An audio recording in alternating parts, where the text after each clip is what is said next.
Donc, bonjour à tous. Donc, Claire Zabava et Katia Mazalovic. Nous sommes maîtres de conférence au département de médecine générale de Dijon et nous tenions à remercier le comité scientifique de nous avoir permis de nous exprimer sur cette thématique de l'hypertension qui nous tient particulièrement à cœur au département avec différents projets que nous avons menés. Alors aujourd'hui, on voulait aborder avec vous la partie immergée de l'hypertension, la face cachée, les choses qu'on nous dit moins. Et avant de commencer, on tenait à porter à votre intérêt que nous n'avons aucun conflit d'intérêt à vous déclarer.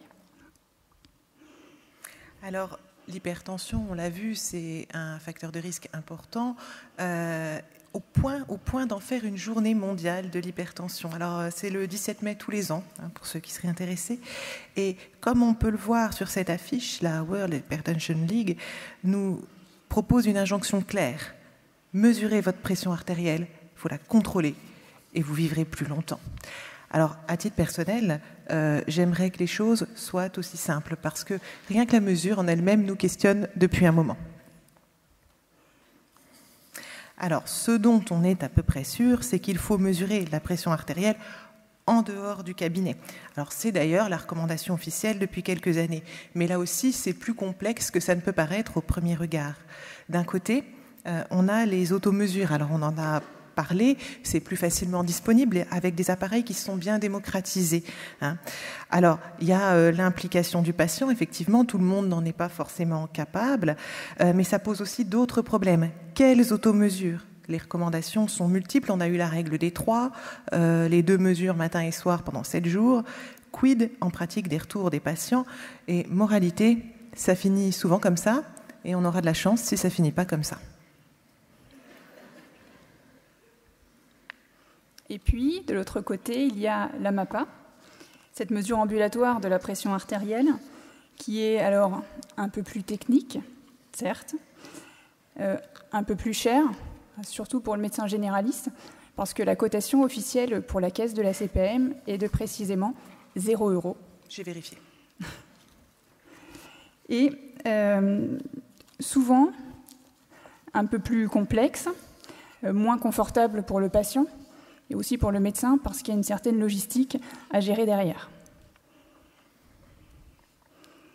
Alors, quelle que soit la mesure, on a des mesures en consultation, des mesures en dehors du cabinet, avec 2 seuils, on va simplifier, le 14,9 pour les mesures en consultation, le 13,5, 8,5 pour les mesures diurnes en dehors du cabinet. Donc ça nous donne ça. On a 4 profils. Et finalement, on n'a pas une hypertension, mais des hypertensions. Alors d'abord, pour commencer, on a la normotension. La normotension, c'est notre profil de référence. Et puis, chose un peu mieux connue, on a l'hypertension soutenue. Alors l'hypertension soutenue, c'est le facteur de risque cardiovasculaire majeur, modifiable, puisqu'on sait que les interventions qui réduisent la pression artérielle permettent de réduire la morbimortalité cardiovasculaire. Et puis ensuite, on a l'hypertension blouse blanche, qu'on a longtemps dite innocente, mais en fait, elle ne l'est pas tant que ça. Le risque cardiovasculaire y est un petit peu plus élevé chez les personnes avec une hypertension blouse blanche, plus en tout cas que chez les normotendus. Alors, dans le détail, en gros, c'est un risque de développer une HTA soutenue qui va être de 2,5 à 3. Et c'est pour ça qu'il y en a qui parlent de pré-hypertension. Si on regarde dans les détails, les modifications métaboliques vont être les mêmes que celles observées dans l'hypertension soutenue. Les atteintes d'organes subcliniques sont aussi celles de l'hypertension soutenue. Et il est démontré que le traitement de l'hypertension blouse blanche diminue le risque cardiovasculaire. Et puis, ensuite, on a les traîtres des traîtres, l'hypertension masquée. Alors là, on a un réel problème diagnostique puisque par définition, la pression au cabinet, elle est normale pour l'hypertension masquée. Mais le niveau de risque cardiovasculaire, il est identique à l'hypertension soutenue. Alors, est-ce que le traitement diminue le risque des patients qui ont une hypertension masquée ? Eh bien, un flou existe à ce sujet parce qu'il reste beaucoup d'études à faire sur ce plan. Alors, il est vrai que par analogie aux autres types, on aura envie de dire oui, mais ça n'est pas démontré. Alors, question prévalence, ça donne quoi ? Eh bien, les chiffres varient suivant les études, suivant les populations, suivant le recrutement des patients. Mais pour faire schématique, on retiendra un patient sur 4 pour l'hypertension masquée et un patient sur 4 pour l'hypertension blouse blanche. Quoique, le développement des mesures ambulatoires de pression artérielle, et notamment le développement de la mesure de l'hypertension nocturne, fait voir ce chiffre à la baisse. Si on considère la pression artérielle nocturne, notamment dans une de nos études à partir du projet MAPAGE, on a une hypertension blouse blanche plutôt autour de 10%. Alors, justement, la MAPA, l'intérêt de la MAPA, alors... on a beaucoup travaillé dessus. Effectivement, on avait démontré sa faisabilité en soins premiers dans nos travaux antérieurs. C'est reproductible, c'est fiable, c'est une stratégie coût-efficace démontrée avec une supériorité diagnostique et pronostique supérieure par rapport aux automesures. C'est mieux corrélé aussi aux atteintes d'organes cibles. Mais ce qui fait vraiment la force de la MAPA, c'est l'étude des 24 heures. Et puis l'utilisation de la MAPA ouvre la voie à la chronothérapie. La chronothérapie, c'est cette approche thérapeutique fondée sur la chronobiologie. Donc la synchronisation de la prise des traitements avec les variations tensionnelles nictémérales de chaque patient pourrait améliorer les effets thérapeutiques, pourrait minimiser les effets indésirables liés à ces thérapeutiques et, à terme, pourrait améliorer le pronostic cardiovasculaire des patients hypertendus. Donc, comme on vous l'a dit, la force de la MAPA par rapport à l'automesure, c'est sa supériorité diagnostique et pronostique. Donc, les profils tensionnels sur 24 heures nous permettent d'analyser ce qui se passe en période nocturne et de définir l'hypertension diurne qui est définie par une moyenne de pression artérielle supérieure à 135 sur 85. Et puis pour ce qui est de la période nocturne, on définit l'hypertension nocturne avec une moyenne de pression artérielle supérieure à 120 sur 70. Et puis en pratique, de manière physiologique, la pression artérielle varie entre la période diurne et la période nocturne. Cette différence de pression artérielle s'appelle le dipping. Je n'ai pas d'équivalent francophone à l'heure actuelle, qui est un pourcentage de variation, mais qui est calculé automatiquement par l'appareil de MAPA. Alors, à partir de là, on a 4 profils tensionnels nocturnes qui vont être décrits. Alors, on vous montre un graphique qui est à regarder finalement de loin. En bleu, on a le profil normal, le dipper. En orange, on a le non-dipper, c'est-à-dire que la pression artérielle systolique va moins baisser la nuit. En gris, on a le riser, certains peuvent l'appeler le reverse dipper, peu importe. Chez ceux-là, la pression artérielle systolique augmente la nuit. Ils ont un dipping négatif. Et enfin, en jaune, le dernier profil qui a été décrit dans un second temps, avec une pression artérielle qui va beaucoup baisser la nuit et puis qui va remonter ensuite assez fortement. Là encore, cette distinction de ces profils tensionnels nocturnes n'est pas juste théorique, puisqu'elle est associée à des profils de risque cardiovasculaire différents. Si on reprend les 4 entités, on a d'abord le profil dipper, qui finalement est notre profil de référence, c'est-à-dire ces patients avec une variation de pression artérielle entre 10 et 20%. Ensuite viennent les extrêmes dippers. Les extrêmes dippers, c'est ces patients qui ont une variation de pression artérielle en période nocturne supérieure à 20%. Ce sont surtout des patients qui ne sont pas traités par antihypertenseurs. Et les données montrent que ce profil est un peu plus à risque cardiovasculaire que le dipper, car il a été associé dans certaines études à des infarctus silencieux, à des accidents vasculaires cérébraux silencieux, peut-être par des phénomènes de bas débit, et à des glaucomes chroniques à angle ouvert. Ensuite, les non-dippers, donc ces patients qui n'ont pas de variation de pression artérielle entre la journée et la nuit.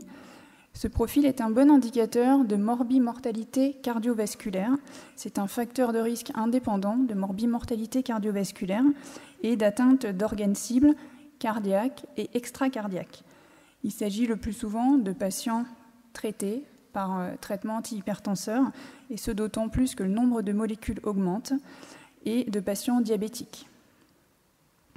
Et enfin, le dernier profil, ce sont les patients dits riser, donc ces patients qui augmentent leur pression artérielle en période nocturne, patients pour lesquels le risque d'événements cardiovasculaires est augmenté, comme le risque de mortalité toute cause.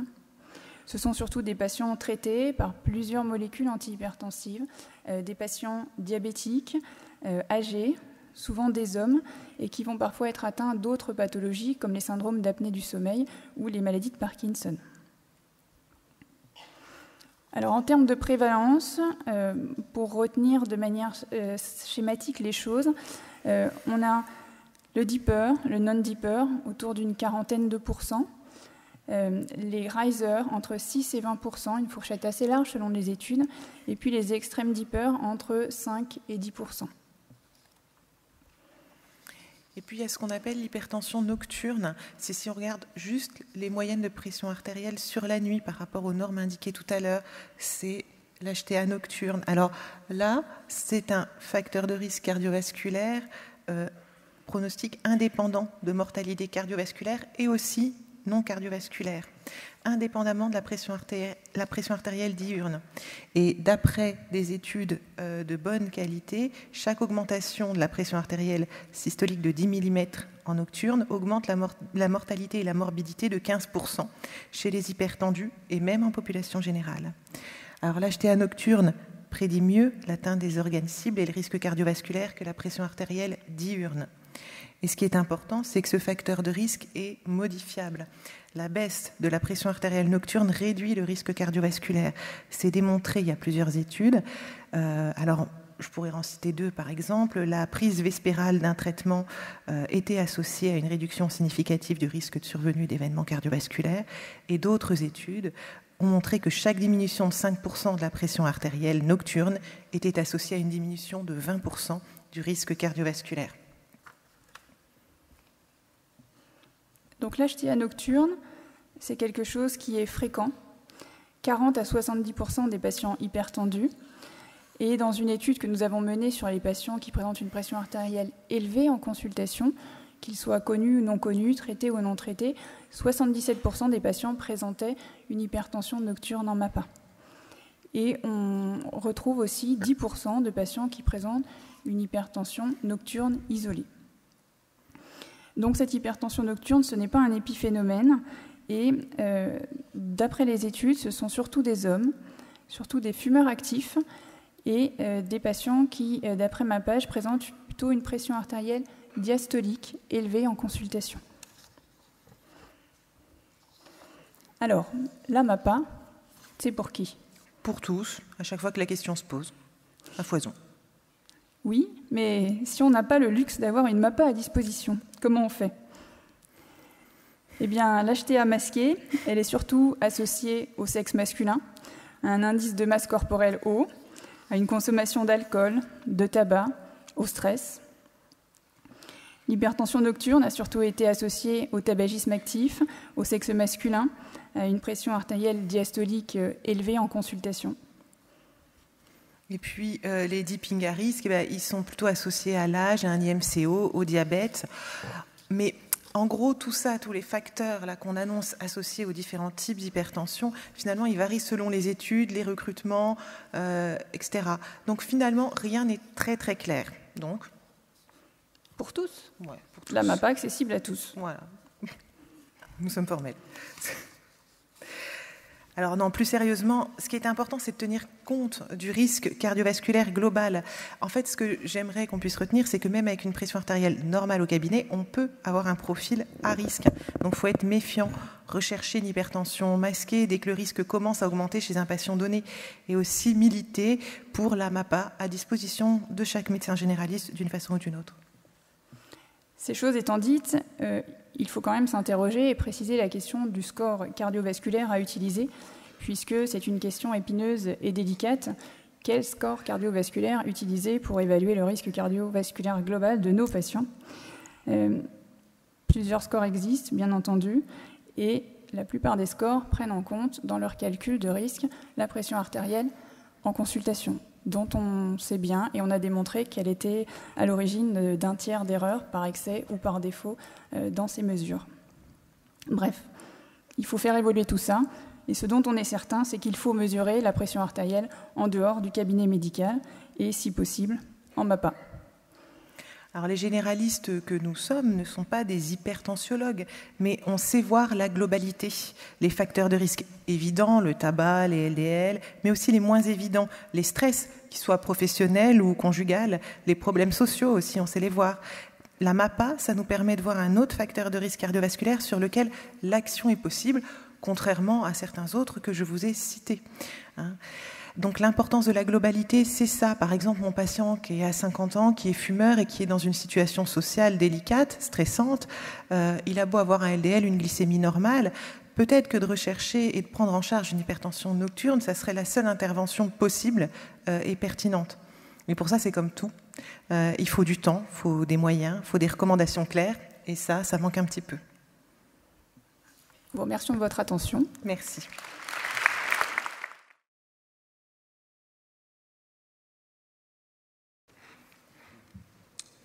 Bonjour.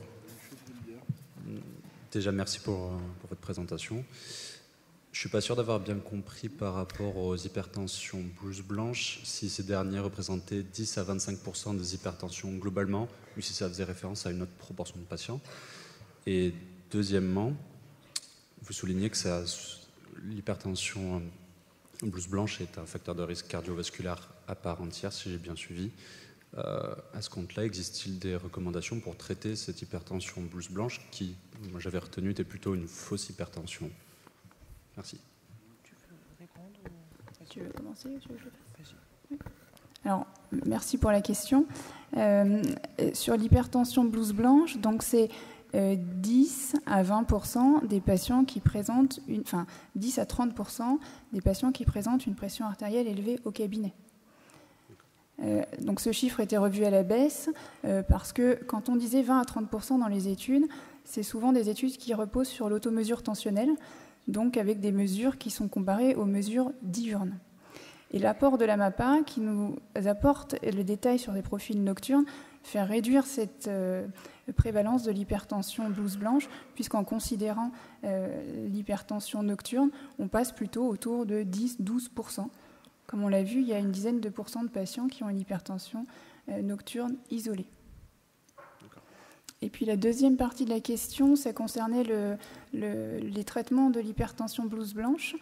Alors, il n'y a pas de choses très précises et arrêtées dans la littérature à l'heure actuelle, mais c'est l'approche ancienne de dire que l'hypertension blouse blanche est quelque chose de totalement anodin et quelque chose qui a évolué. Et on sait que l'hypertension blouse blanche, elle peut évoluer vers une hypertension réelle et qu'il y a aussi un risque cardiovasculaire associé à cette hypertension. C'est pour ça que certains considèrent que c'est une pré-hypertension. Du coup, à ce compte-là, on attendrait plutôt que ça se transforme en vraie hypertension? Pas forcément. Risque cardiovasculaire global. Il faut, je pense, voir de manière... on en revient à la fin de notre présentation, c'est qu'on n'est pas sur une recommandation à traiter un chiffre, mais vraiment un patient dans son intégralité, et c'est à entrevoir en fonction des autres facteurs présents et puis du contexte du patient. Merci. Merci de nous rappeler l'importance du risque cardiovasculaire global, plutôt de considérer ça que juste l'hypertension artérielle. Vous avez fini en parlant du quel score utiliser. Je n'ai pas pu aller à votre présentation qui vous a mis en retard. Il faut utiliser quel score alors? Tu veux répondre? J'ai donné la présentation à Katia, donc je vais peut-être la laisser répondre à la question. Oui. Alors, une des données qui a été abordée sur la présentation tout à l'heure, sur la stratification des patients avec les scores cardiovasculaires, est que déjà, dans 20% des cas, en situation d'étude, les scores ne sont pas calculables. Et peu importe le score, on en avait utilisé 4 dans cette étude-là. Donc, il y a quand même des trous dans la raquette dans l'évaluation du risque cardiovasculaire global avec les scores dont nous disposons. Par ailleurs, il y a quand même pas mal d'hétérogénéité quand on utilise plusieurs scores. Alors, on sait que Framingham a tendance à surestimer que peut-être le plus juste, ça serait le score 2 qui a été réadapté à la population française. Je dirais qu'il n'y a pas encore de score idéal. Et puis, encore une fois, on nous demande de prendre en compte dans ces scores des données de pression artérielle dont on sait que... Au mieux, elles sont mal prises. Enfin, c'est compliqué quand même de se baser sur ces choses-là. Et effectivement, tout à l'heure, sur la stratification du risque, on voyait que les patients à risque, selon les scores utilisés, qui sont pour autant tous des scores validés et théoriquement calibrés, utilisables, etc., les patients à risque élevé, donc ceux pour lesquels une intervention est nécessaire, qu'elle soit hygiéno-diététique ou médicamenteuse, enfin peu importe, eh bien, ça variait de 2% à 17,8%, je crois. Donc ça fait une sacrée fourchette, hein. Dernière question. Léa Schleck du département de Nancy. Alors j'ai 2 questions. 1, que faire des patients qui nous disent qu'ils ont été réveillés par la MAPA? Comment interpréter les résultats? Et 2, quand on n'a pas la possibilité de réaliser une MAPA, est-ce que sur les automesures, quand on note une pression artérielle plus élevée, enfin moyenne le matin plutôt que le soir, est-ce que par extrapolation, on peut considérer qu'il s'agit de non-dipper ou de riser? Alors, pour ce qui est de la MAPA et des mesures nocturnes, il est certain, il est décrit et il est complètement compréhensible que le sommeil ne sera pas forcément de qualité identique avec l'appareil de MAPA. Donc on a beaucoup de patients qui vont nous dire ça, mais dans la littérature, on voit quand même que les mesures de pression artérielle nocturne sont assez reproductibles. Donc on peut quand même se fier à ces mesures pour évaluer le profil tensionnel nocturne. Et puis pour la seconde partie de la question sur les automesures, il est parfois décrit que la pression artérielle matinale est un reflet indirect de la pression artérielle nocturne, mais avec des limites. Oui, il y a les morning surge, les choses comme ça, où on ne sait pas bien finalement ce qui a pu se passer avant. Il y a une corrélation qui est imparfaite. C'est parfois décrit, mais il n'y a rien de très acté là-dessus. Merci.